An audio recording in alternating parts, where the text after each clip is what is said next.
আৰে কুলি কেতেকিয়ে গছে বনে লগালে মাত আৰু আমি হলো বহিৰাগত অসমীয়াৰ জাত।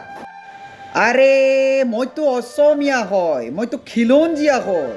মোৰ দেউতা 1925 চনতে অসমতে আহিছে। তো মই কেনেকৈ বহিৰাগত হৈছোঁ?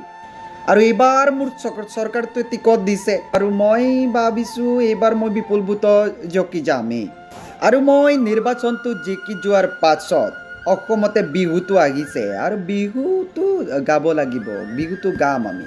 আৰে কুলি কেতেকিয়ে গছে বনে লগালে মাত আৰু আমি হলো বহিৰাগত অসমীয়াৰ জাত। আৰু কাঢ়ি খাব ওলাইছোঁ অসমীয়া জাতিৰে সজাই থোৱা কাঢ়ি কাঢ়ি ভাত। অসমীয়া জাতিকে ফচাম, বহিৰাগতকে বচাম। সিদ্ধাৰ্থ শৰ্মা জেলতে আছে, তাকনো কেনেকে ওলাম? এইবিলাক চিন্তা কৰি দিলোঁ 10 কোটি।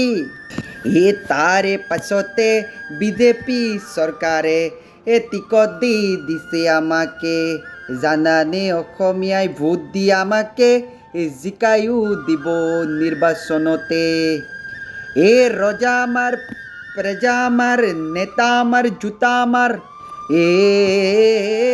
আইন প্ৰশাসন সকলো আমাৰ। এইবাৰ আহিছে বাহাগ। জুবিন গাৰ্গৰ আদৰ্শ আমিও মনো, সেইবাবে কেইখনমান বিহুলৈ আমিবোৰ গ'লোঁ আৰু আমাক ৰাইজে আদৰি ল'লোঁ।